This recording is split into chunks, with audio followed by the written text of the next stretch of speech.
In a society like ours, with a relatively rigid system of traditional values, people with different sexual orientations have always been looked down upon. But using his own life as an example is someone who's making this city a better place to live in for many. Meet gay rights activist Sunil Menon.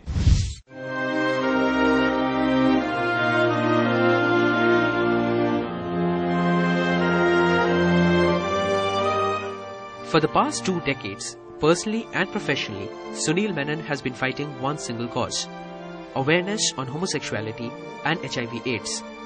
Sunil is a zoologist, anthropologist, a fashion designer, and the founder of Sahodharan, a sexual health organization for men. Quite interesting is the story of his journey from studying monkeys to the fight against HIV/AIDS. For me, it's very interesting because I didn't plan this.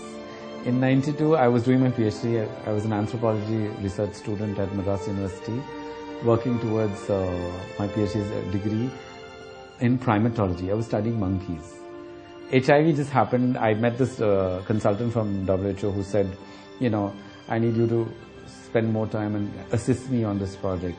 And that's how my interest came. And for me, it was a personal calling because as a gay person, I didn't have anybody. Doing this research helped me understand that this is who I am and this is what I wanted to give back to my community, because when I grew up as a child, there was no one I could turn to.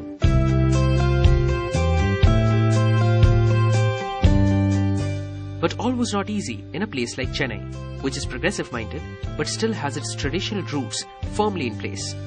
Sahodharan faced many a difficulty in spreading its reach and establishing itself as a premier organization for the cause of the LGBT community.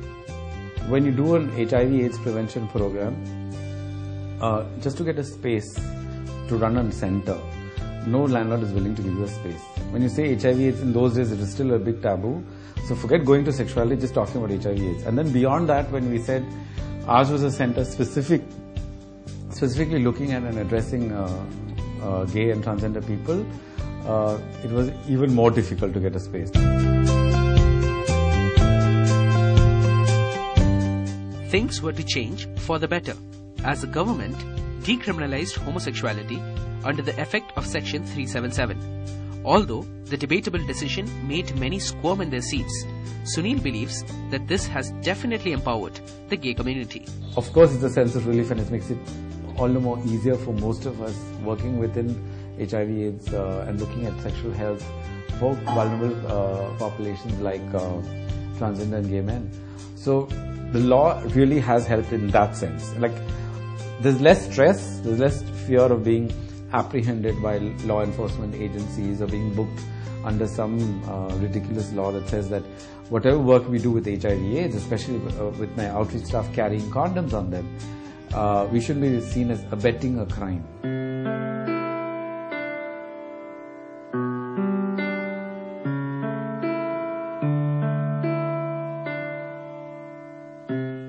Sahodharan is gaining popularity as it remains a premier hub for many to find peace. Started as a consultancy center, it's now a shoulder to many troubled and misled homosexual men. As a recent endeavor to collect funds, Sunil has used his skills as a fashion designer to design a calendar with the subject of men and jewelry. I think coming from a fashion background where I've choreographed and I style, I thought I would want to do something very different. And I wanted male images just for the fact that most of the images you get of fashion are women oriented. It's completely dominated by women. The Kingfisher calendar, the Sports Illustrated, Pirelli calendar, all women, fabulous bodies, swimwear, very hot, sexy. Nothing with men. So I thought, especially going with the theme of male sexual health and coming from where we are, and that the fact that we are attracted to men, I wanted to do a male specific calendar.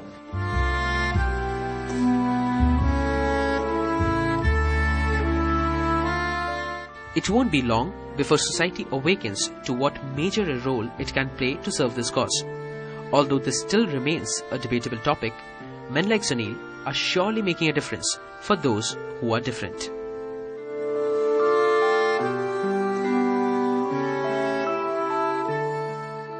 Standing true to its name, Sunil Menon's organization, Sahodharan, which means companion, truly helps ease the mental pain of many associated with this battle in our city. Next up is a classical guitarist, Thangadurai Samuel, who tells us all about his journey through music so far.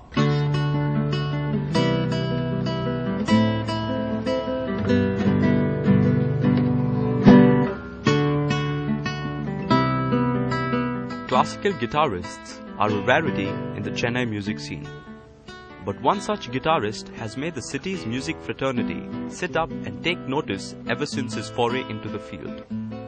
From being the first classical guitarist in the city to receive a licentiate from the Trinity College of Music, London, to being the first to perform a solo classical guitar concert in South India, Thangadurai Samuel has given our city a reason to be proud.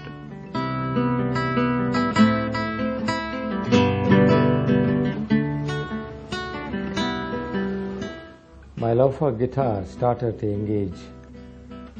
I'm a self-taught musician. I started with a steel string guitar, playing slowly.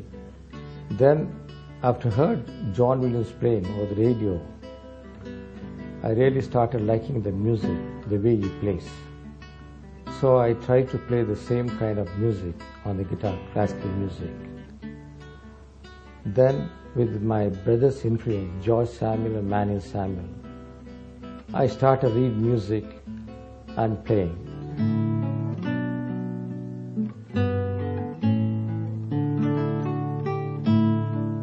Thangadurai Samuel had a brief romance with film music, but gave it up and decided to continue with his true passion, spreading the art of plucking the classical guitar.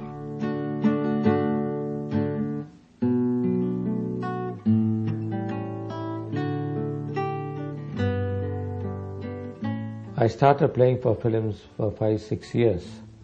Then I felt it's not satisfactory for my taste.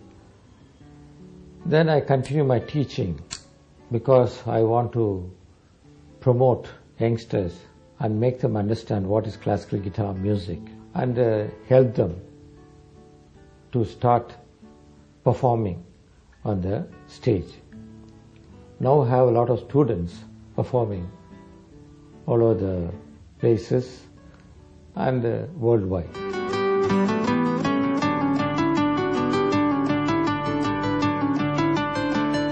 Thangadurai Samuel set up the Madras Guitar Society in 1988, which operated as the Madras Guitar and String Ensemble to accommodate violinists up to 2002.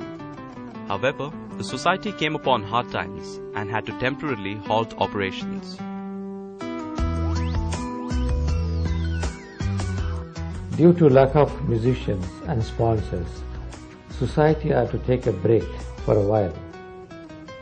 After some time, I felt I have to start again to do something for the guitars. Then I restarted as a guitar, the Madras Guitar Ensemble. We started in January 2010. Every Sunday we meet between 4 and 7. Now the guitar ensemble progressing well. Now we are planning for the forthcoming concert, January 29, 2011.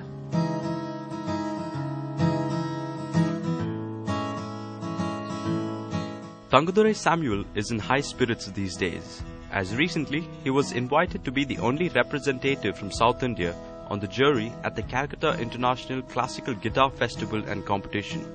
But this is not the sole reason for his excitement. I am very much excited that Calcutta International Guitar Festival and Competition honored me with the Lifetime Achievement Award for my work on classical guitar for 40 years. I am very much proud of it to receive this award. Still, I would like to continue this service in future.